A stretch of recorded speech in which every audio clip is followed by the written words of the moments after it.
You're listening to the 40 Thrive Podcast, the show created for women 40 and beyond, ready to shake things up. And now, your host, Jackie McDougall. Hi, and welcome back to another episode of 40 Thrive. One of the things you may have noticed about this podcast is I don't do a lot of fashion and style and beauty content.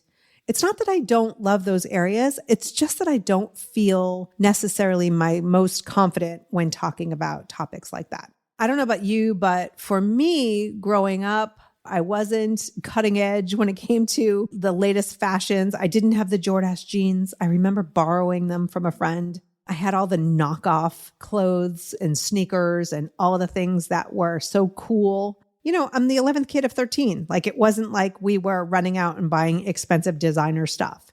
So as an adult, I can totally appreciate quality staples in our wardrobe, right? Spending a little bit more money on the stuff that we'll have for a long time, while maybe spending less money on items that are sort of like seasonal or trendy or whatever.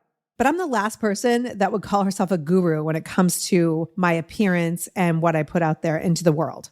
So I spend a little bit more time talking about things that I feel I have something to contribute. Until today, you know, I've had a lot of pitches from women, stylists, experts in a variety of areas when it comes to how we look and feel. And I've always sort of just moved on and not really paid too much attention to it. Until I met Caren Lettiere from Democracy Clothing. Now, Caren is the sister of a fellow podcaster, Julie Neal, who has a Mother's Quest podcast. She totally hooked us up. You know how I love to shout out those women who connect other women over 40. And so thank you, Julie. But I met Caren because the work she's doing at Democracy is so much more than just zipping on a pair of jeans. And I've really learned a lot from the 40 Thrive community that how we show up physically makes a huge difference in how we show up mentally, emotionally, spiritually, all of it. And the thing about Caren is she's inching toward her 60th birthday. She totally gets what we're going through. She has all of us in mind when she creates new clothing, jeans, anything at Democracy. And she's really all about helping women feel confident, feeling good in their own bodies. And one of my favorite things, not connecting value to our shape and size. You'll hear more from her directly, but she's all about creating clothing that can fit a variety of sizes, not because you have something to hide, but because women come in different shapes and sizes. I know, newsflash. And so she is so committed to creating clothing that is for women of all different shapes and sizes. That is what first attracted me. Another thing about Caren and Democracy is that they're all about accessibility. So the clothing isn't this crazy price point. You're buying a staple for your wardrobe, but you're not buying a $200 pair of jeans. But before I even got into any of this conversation with her, before I would even record with her, because you know I've got your back, I got myself 4 pairs, yes, 4, of Democracy jeans. I got different styles. I got a boot cut. I got like a girlfriend, boyfriend jean type thing. I got a pair of camo pants.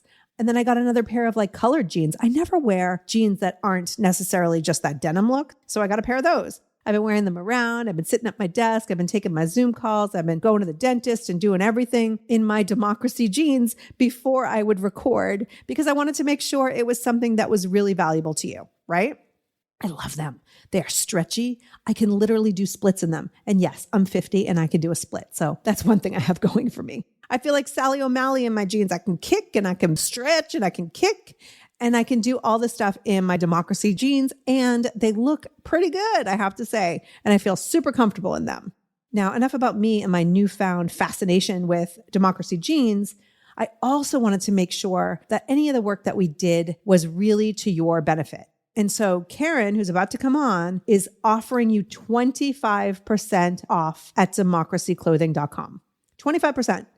All you have to do is use the code 40Thrive at checkout, and you will get 25% off site-wide on everything. But here's the other thing. For the first 5 pairs of jeans that are purchased on the Democracy website, Caren has also offered to gift 5 women in the 40 Thrive community a free pair of jeans. Now, of course, free jeans is just cool, regardless of like why. But I think it's really cool for those women who may need a little bit of help getting back to work, or maybe you're a first responder who's been busting your butt for the last year plus, or you're just someone in the middle of a transition, a life transition, career, relationship.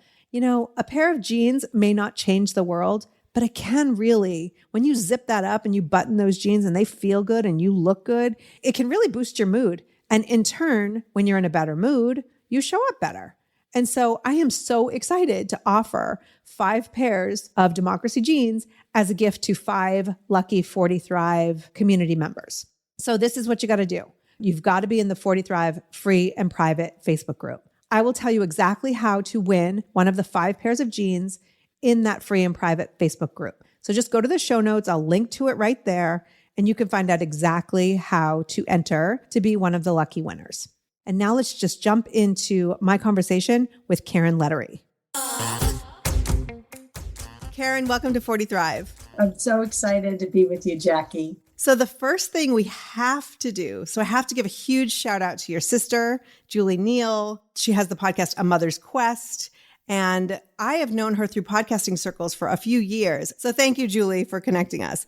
So I want to talk all about Democracy jeans because anybody who listens to this podcast knows that I don't just talk about a product or a service or a brand without trying it myself to really see if what I'm putting out there in the world is really good for my audience and good for my community. So one of the things that's super important to me is creating a community for all women. And the more I dove into Democracy, it really is a company that cares about women. Has that always been kind of in the mission of Democracy? I'm the oldest of 3 sisters, and I've always been a very nurturing and caring person. And I've been passionate about that. With Democracy, there's so many dimensions to what it is. It always started from the original premise, which is identifying a problem that existed and trying to find a way to solve the problem. And as we progressed with that, we made lots of different kind of segue discoveries about not just the superficial, obviously we're not walking naked in public, we have to wear clothing, but what happens when you own what you wear? And when what you're wearing is something that doesn't just fit you, but that you fill. With respect to Democracy jeans, I call it the jean embrace versus the tight jean squeeze, because that's what we do. We hug, we embrace, we envelop, we allow you to fill it lovingly and feel comfortable and feel good, as opposed to just pouring yourself into something. And if you think about just evocatively what the difference is between thinking that you're squeezing into something versus feeling like something is embracing you, maximizing your assets in the most comfortable and flattering way, and that ease and comfort, what that does to enable you to go out and tackle whatever you're going to accomplish for your day. Right. It's as simple as that. Yeah. And I want to dive into that right there because you said your assets, right? So you're having a big birthday coming up. Yes, I am. I just had my 50th. And so I don't know, there's something so special about these big birthdays. This audience starts at the age of 40. It's not for women in their 40s, but they start at the age of 40. So when you think about when you were back at 40 years old, almost 20 years ago, would you have considered our bodies, the shape and size and all that, our assets? Or did you subscribe to the bullshit story that the media sends us that they're problem areas? The problem areas are just the problems that we internally deal with in terms of how we feel. I really have always sort of subscribed to this size inclusivity. I know there's a movement of body positivity, but my perspective is always inclusivity because we all need to wear clothes. Right. You know, we all need to eat food. Like our relationship with that and how we feel about that is individual, and I don't assign any value or judgment on that. The birth of the brand was really the result of my experience dealing with my post-baby body, which, you know, I had my kids in my early 30s. So in my 40s, I was carrying, I laugh, I call it my post-baby body, but I carried the weight for decades. You know, it just never really left me. It's just post. Exactly. And your body, your shape transforms. It's not about weight. It's just just the physical transformation that our bodies go through as we progress in life. And my personal experience was I have a small waist and curvy, bigger thighs. And so I began my career designing dresses. And that was a very different thing. And so getting into jeans and finding jeans that would fit my body was particularly challenging. So the objective here is really to just sort of make something inclusive so everybody can have an experience with it. We bring our own emotion to the table in terms of how we feel about it. And it's perfectly acceptable for you to feel however you choose to feel about your body. But the reality is you need to wear clothing. You need to feel good in your clothing. To me, it's all about acceptance. And my perspective was very specific. As someone in the fashion industry, I had knowledge about fashion and access to fashion and access to creating the fashion. So I had a little bit of a leg up on other women. I used to be a size 16, just to give you some context. I was always shocked at what my shape was because I never felt like my shape. I had the opposite of body dysmorphic, disorder. I always thought I looked fabulous and felt fabulous, and I never felt assigned to my size. In terms of my vitality as a woman and how I felt entering a room. I always felt that I could be an impactful and attractive and vibrant presence regardless of my size. So that was just innate in my thought process. Sometimes women, because it's so challenging to find things that to fit, they just say, well, I don't care. And sometimes that's totally authentic and true. And sometimes it's a badge that they hide behind because they don't find the facility and the access to clothing and ways to make themselves look and feel as good as they can. For me, it was always a personal choice to say, I want to pull my look together regardless of my size. This is how I'm showing up. I say my body is the carriage I arrive in. And if I want to put some nice wheels on it and tint my windows, whatever makes my ride, make me feel good in my ride, that was what my outlook was. So my objective was to create the opportunity and the accessibility to the essentials of what we need to put on our body to allow women to feel good and empowered and confident, regardless of shape, without assigning a value to shape or size. Yeah, I think that is the most important thing because a lot of marketing out there, it's calculated and it's like taking advantage of our insecurities, right? So if you, brand owner, has decided that something on me is a problem area, I will start to believe you because you're so convincing, and then I will buy your product to fix my problem area. And often it's something that needs to be purchased over and over and over again to continuously, instead of really focusing on the fact that we are all different. That's what I love. And like just in your simple marketing, where it's like, just choose your size. We've got something for almost everyone. It's like, hey, we got you. It's support. Such a different mindset. I wish other brands would pay attention and just go, hey, what if you actually celebrated women instead of shamed them into buying your product?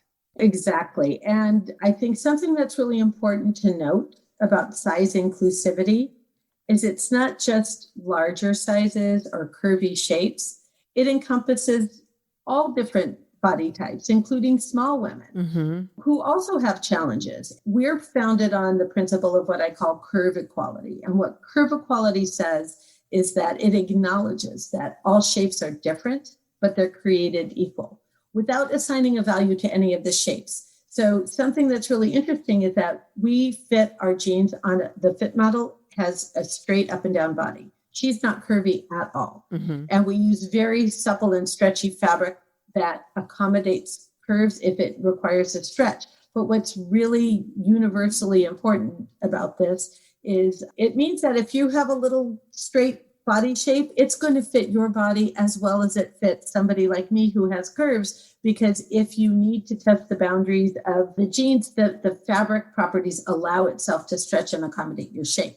When I say maximize your assets, that's what it is. It takes your shape, whatever you park in our jean, it's going to leave like you went through the car wash with like shiny windows and air freshener. You're going to go through it and you're going to still be the same person that puts those jeans on, but you're just going to leave with the pep in your step. That's the objective. What was your experience? I know you shared with me that you went out and tried them on before this conversation. I got 4 pairs, girl. Wow. So I ordered 2 on your website. And because I was so excited and I wanted to try them before we recorded, I also went to my local Nordstrom rack and I found a pair of jeans and I found a pair of camo pants that are awesome, that are also on your website. So no one needs to go anywhere. They could just go to your website. I was doing the math. Let's be honest. I worked from home before the pandemic. Mm-hmm. And so I don't necessarily wear pajamas on the bottom when I'm working. I don't know. It's a mental thing, but sweats, yes. So I joke around sometimes in this house that like, I have zippers and buttons on today. Like I've changed the world just by wearing zippers and buttons. I want to be able to go out and run an errand without looking like I've completely given up, but I also want to be comfortable. And there's something I want to get into too about like what we're not willing to accept anymore. But I will say this, I'm wearing them now. If you're watching this on YouTube, like I've got my jeans on, my zippers and my buttons, and I feel so comfortable, pretty much the same comfort as when I wore sweats, except I feel better. Supported. I feel supported, but I also feel like I made an effort. All I can do is speak for myself. I forgot how important that is to my mental well-being to feel like I made an effort. I have 3 teenage boys. They've been home every day, all day, with the exception of now they have hybrid school. They leave the house for a few hours a week. They're here. My husband, who has a full-time job, is here. We share an office. I tend to be rah, rah, it's okay. But it's been hard. It's been really, really hard. I'm starting to see in hindsight that I began to give up. And I'm not talking about doing my hair and my makeup and all that for others, but just making an effort for me. I stopped doing that. And when I don't do that, then I don't feel as good. And then I don't act as good. And it's all connected. But here's the other flip side. And I would love to hear what you think. I'm not willing anymore to put myself out there in discomfort all day. Like I'm not going to go back to a place where I'm wearing heels that hurt, you know, unless I'm at like a really fancy event or whatever, or clothes that I have to suck into. Like I remember being that 20-something girl who would have to lie down on the bed to button my jeans. Hell no. Am I ever going to be her again? And so what's been your experience with women around you and in this industry that are really starting to get clear on wanting to look good, wanting to feel supported, but not willing to go back into that BS place? It's not even just dressing uncomfortably based on squeezing into clothes that are not accommodating to your shape, but it's also being forced to be more formal, wear things where society is dictating to you what is appropriate for you to dress. For women, there is an assemblywoman that we sent some democracy jeans to who was chastised by her male members of the assembly who were wearing ratty jeans and a t-shirt, but she wore leggings. And they were saying how inappropriate that is. So there's definitely a societal sexist perspective about what women should be wearing. Yeah. And so I think that the pandemic has transformed that. And fortunately for democracy, we built the house. Like we were there in that space already with this casual lifestyle vibe. The other thing that we try to do, in addition to providing you with clothing that is comfortable and affordable, that has fit technology, that has style lines that flatter and enhance your shape, that introduces you to fashion trends in an accessible way where you feel like it's age appropriate. You're like, okay, if democracy is introducing this to me, I know that it's on trend. I know it's appropriate for, I don't want to just say for your age, because to me, style is ageless. It's for your vibrancy, whatever you feel. It's a form of expression, not just to fit into things that are comfortable, but to know how to pull a polished look together, whether it's dressing for yourself, as you mentioned, or dressing to step out in the world, that you have that confidence and comfort level that you can pull together an effortless, stylish look that's comfortable, that fits your body, that fits your wallet, that puts a pep in your step and makes you feel like enter the room with a splash. Yeah, I love that. Even if the room is just a Zoom room. Just make sure you stand up so everyone sees your jeans. I want to talk a little bit more about you personally. because rumor has it, thank you, Julie, that you have a lot of opinions on sort of this age and stage. And, I always like to call it the ghost of Christmas future when, me at 50 or you at almost 60 or anybody who's past the 40s. If you could go back to 40-year-old Caren, what would you tell her? What have you learned in these 2 decades since turning 40? Oh my gosh, so much. Well, I kind of think of every stage of life as a little gear shift in my cross-country journey. Even if you backpedal to the 20s, because everybody aspirationally, like 25 is like that magical age that advertisers, that brands always pander to.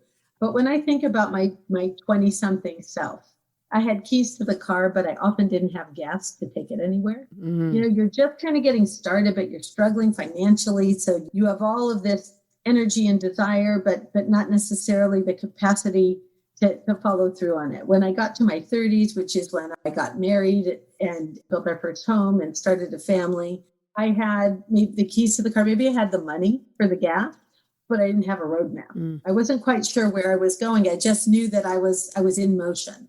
The 40s were magical for me. That was a sweet spot in my life because I had had enough seasoned experience. I was defined, okay? My children were in middle school.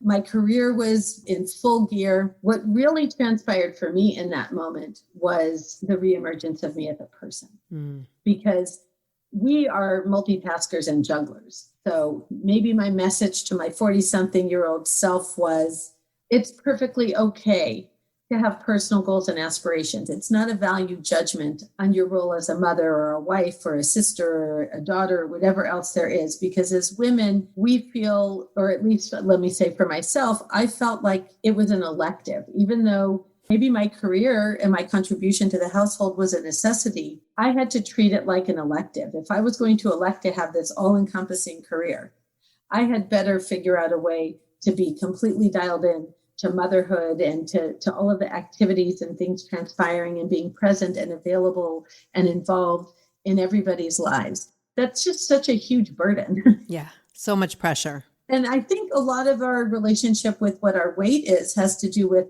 did we give up exercising? Did we give up planning meals, healthy meals and eating on the run, and maybe making choices that weren't as healthy of a choice because we didn't have time to prepare and to think about it. So that was really a moment in time where I tried to integrate and add back in all of these other elements about reemerging as a person, that I had created these lives and shaped and nurtured them, and a lifetime partner, with my husband. But that's really a formidable point where I think everything is all sort of just resonating, where we're our most powerful self to then chart what the next phase is. So democracy really was born as I entered my 50s. And I have a milestone birthday coming in the fall. What's really interesting about age is when we assign a number to the age, we assign a perception and a value and an assessment about it. We're on a journey. You're looking out the windows as you're traveling on your journey. You're not identifying this is the moment where I'm looking out the left side of my window. That's not how we think. But right. With age, we make it something so much more. And the truth of the matter is, the journey is until it's over. So why do we have to assign a value or a thought process or limitations on what stage of the journey we're in? Because we're continuing to progress. And so if I think about the 50s, I reached back to my 40-year-old self. What did I experience during this phase? And what did I experience in this pandemic? It was the most transformative time in my life because I was somebody who traveled to New York probably 10, 12 times a year, to China twice a year, to Europe 3 times a year, to other cities or states. I never experienced sequential weekends. We just celebrated our 30th anniversary. Congratulations. Thank you. At our 25th, we had invited a couple out. We went to Napa and my husband toasted us and said, to our 17th anniversary. And the couple said, well, I thought we were celebrating your 25th anniversary. And he said, well, technically, based on Caren's travel, we've really only been together for 17 years. And I can say when we celebrated our 30th, we recovered all of that time because we never spent so much time together in the same physical space. So we've all gone through this like reacquaintance with our home. Yeah. What that home life is like. For me, when my children were growing up, we didn't sit down to conventional family dinners because there was soccer practice. We were all on different schedules. Mm-hmm. During the pandemic, we eat dinner 3 to 4 times a week as a family.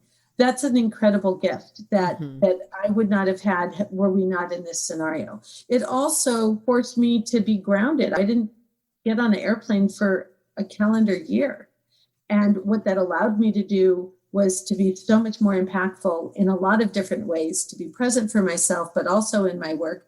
Because during this time, we launched Democracy on the Home Shopping Network. Right. And normally you have to travel. It's a big time drain. Now I have a studio set up in my living room. I broadcast from my studio, but because of the pandemic, they were limited to being able to have people on set. Both my mother, who is 81, and my daughter, who's 27, have been models on HSN for me. Wow. My mom's journey in her 80s is just lighting up for her. She's getting all of this really like fun and interesting dynamic experience as participating and seeing herself on TV. And for me to be able to share it with my mother and my daughter, which I would never be able to do if I weren't traveling there. Every change that's happened transformatively in my career has been imposed upon me. And the success that has come of it has come as a result of my outlook and perspective, looking at that bull and saying, I'm entering the ring. If I grab that bull by the horns, he can't stab me. Instead of hiding and saying, I'm going to watch the bull in the ring for a couple of weeks so I know what their moves are so I can be safe in that space.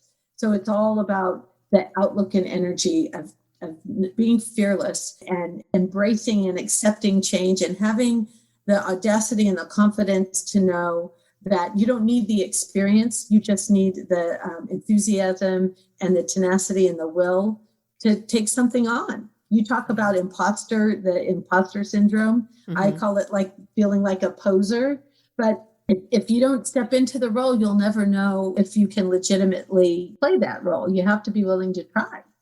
Exactly. Just to go back to that like cliche of don't dress for the job you have, dress for the job you want. You could take that a step further and really just put yourself out there as if you are in the space you want to be. Resilience is one of the topics that comes up a lot. For me, I did an episode a year and a half ago with my 5 sisters, and we talked a lot about resilience. That's what's happening right now, I think, with a lot of women in that maybe their jobs go away or their families are home and they have to juggle. I mean, God knows we take on the family extra for the most part, more than anyone else. So everything's hit the fan and we have an opportunity to sort of like redefine and reemerge, as you said, in a way that maybe is even better than what we could have imagined if everything had been smooth sailing. I love that you're pointing out all of the things that you've learned and that you've discovered about yourself or about your mom and your daughter, but wouldn't have happened if you weren't shoved into this situation. I think one of the most transformative things in my industry and at my company, this hybrid work from home is something that we embraced and we were very successful at it. Fashion is not something that you can really do remotely. Mm-hmm. We figured out a way to do it. Like normally I would have this conversation. I'd be at work. People would be interrupting me all the time. So the freedom to say what I need to do can be done wherever I am to save time in commuting and traveling. I like my commute downstairs. Like that's the perfect commute for me. And, work is 36 miles away. So it takes a lot of time away to do that. So we're all learning. Consequently, because if I'm working from home, I'm not commuting. I find my travel time in my car is when I check in with my mom or my friends. Yes. So I also feel emotionally I've lost connection with a lot of friends because I don't have that regular commute all the time, which is the free space, uninterrupted time to try to reconnect with people. And I know a lot of the women that I talk to have had that same disconnect. They're overly connected at home and haven't quite determined how to reconnect because we're not physically social with people that we used to be as physically social with. It's so true.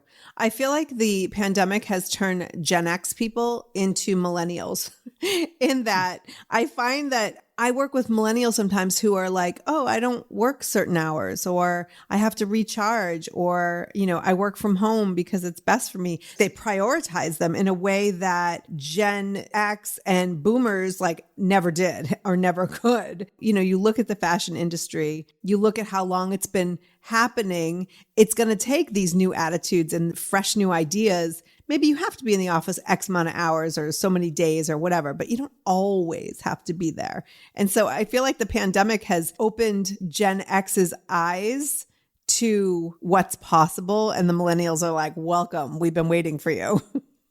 I mean, I'll look at my mother and shopping online. The younger generations are more comfortable shopping online and experimenting and discovering brands and music. We're a touch and feel brick and mortar kind of generation. We also launched our shoppable site, democracyclothing.com, November 2019. So right before this pandemic hit. Perfect timing. So 2 things that are life-changing for me and the most fulfilling things are the relationship I have by being on HSN, because I just look at myself as I'm like the lighthouse person. I'm out there trying to identify what we need as women and to curate.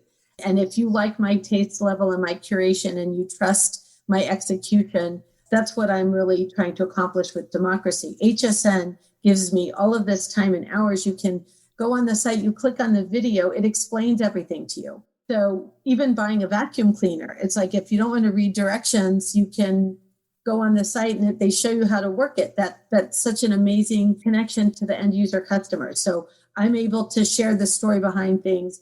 Facebook groups, I know that you put something out there asking people what jeans do they wear, and everybody kind of gets to engage. And we don't know who each other are, but we can be engaged in conversation, and there's a certain trust level. And I think that's what 40 Thrive started, was the ability to put women together to share their experiences and their discoveries and to problem solve for each other and to introduce each other to things, enhancing their lives or life-changing or solve a problem.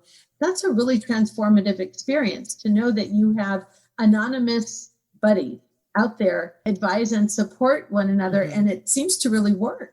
There's just something special when women show up to support other women. Has giving back and really impacting women and issues and all of that always been important to you personally? Well, I think as we're talking about like stages of life, my background is I have a poli-sci degree. Obviously a natural path to design, right? So Duh. I was very disillusioned with what I learned from being an intern in Washington, D.C. And I had said to myself, what motivates people to enter that space is because they think they can make a difference. But in order to be the person making the difference, you have to compromise. And then you end up not being able to be as authentic to what your values and motivations are. So I had told myself, you can volunteer to do anything to support people, but if you make it a career, then it may impact your ability to really follow through on that. But as life took over, I didn't find myself having the time or understanding what my path to making an impact would be.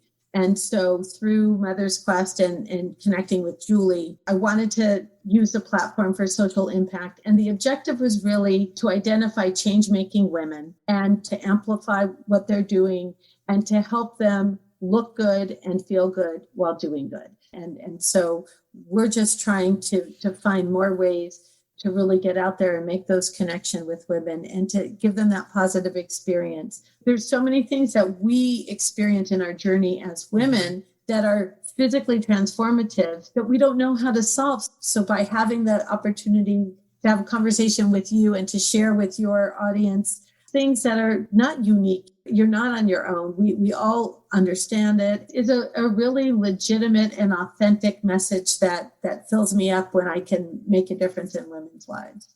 Yeah, it's awesome. Sometimes we as women don't recognize our own power and our own potential. And you don't have to paint a big broad stroke. You could just dot the corner of the painting and still make an impact. And so just touching one life impacts that life. And then that life has the ability to touch and impact another life. Absolutely. Well, Caren, thank you so much for coming on. And I just appreciate the work that you do. Thank you for being gracious and sharing this space with me. I hope I can help or inspire people in your 40 Thrive community to be bold. I love that. Thank you so much, Caren. Thank you so much for listening. I'm thrilled that you did. Please invite a friend to the 40 Thrive free and private community on Facebook, because then they can find out how to get a free pair of jeans. And don't forget to head on over to democracyclothing.com and get your 25% off with promo code 40Thrive. Until next time, take care and keep thriving.